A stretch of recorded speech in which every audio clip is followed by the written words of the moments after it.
Continue to walk through the letter of the Hebrews, and one of my favorite sections right here is what we began hearing yesterday and continuing today. Yesterday we heard, since we are surrounded by such a great cloud of witnesses, so it's like, well, what's it going to say? Like, since we're surrounded by such a great cloud of witnesses, what are we to do? Like, worship God? Certainly that is the case, but what the author says is, rid yourselves of every sin and burden that clings to you, so as to persevere in running the race that lies before you. So every sin or burden that clings, or from the Greek also like hangs on, that keeps you from moving forward freely, rid yourself of that. Because we're surrounded by such a great cloud of witnesses, let that aid you, let that help you, let that inspire you. It's a great beauty of being Catholic and looking upon the saints and seeing the struggles in their lives, the trials in their lives, and seeing just the perseverance. Remembering chapter 12 of Hebrews here comes right after chapter 11. In chapter 11, we hear the whole, Old Testament, people of Abraham and Jacob and David who did just that. And so today then we continue verse 4, and again, rid yourself of every sin and burden. I always think like you mean, like, what do you mean every? Like, you mean every sin?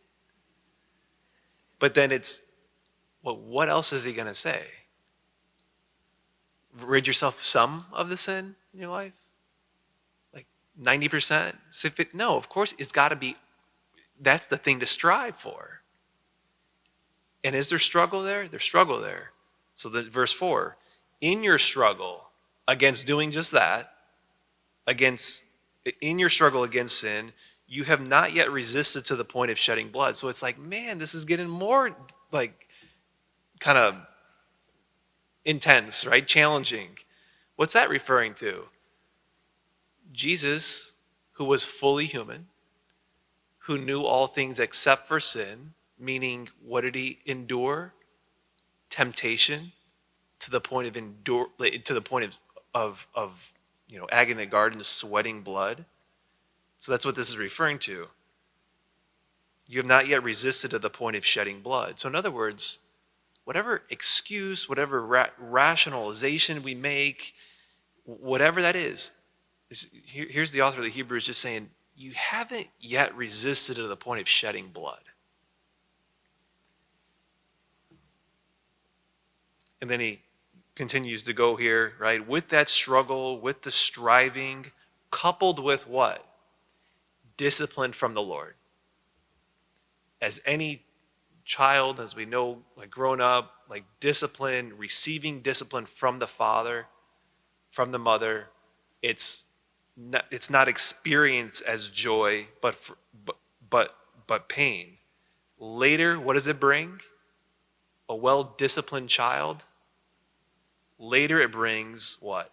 The peaceful fruit of righteousness to those who are trained by it. The peaceful fruit of righteousness. And so that struggle, the striving, coupled with the discipline and the trials. And again, the Catechism in the Church makes a distinction between temptation, which the Lord,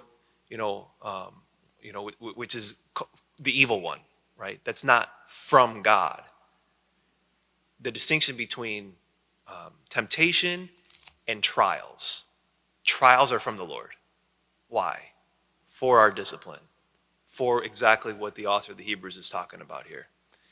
And, and maybe just to close, just so much in this little passage here, but the close here, see to it that no one deprived of the grace of God, see to it that no one be deprived of the grace of God, that no bitter root spring up and cause trouble. Right? So in other words, it's like, there are no off days. Now, keeping all of that in the context of like the gospel of Jesus, them noticing his authority, them noticing his power, them noticing his love. They just say like, where's this guy get this? What was it? He stayed in communion always with the Father. Where's the peaceful fruit of righteousness, of receiving the discipline of the Father, of striving? It can only happen, and we don't come in like cower in fear and like be as Pope Benedict always talk about, like this moralizing fear. The only way that that doesn't happen, if we're like Jesus, who's always in communion with the Father. That's the money line, right? That's the place to be.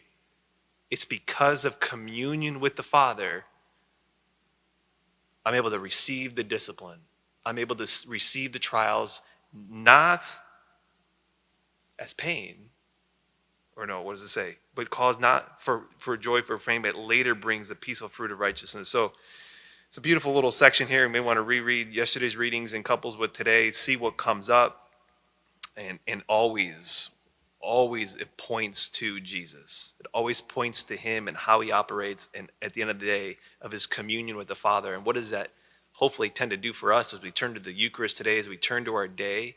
It's like, how today can I best stay in communion with the Father? And like that, everything flows freely and with joy from that spot.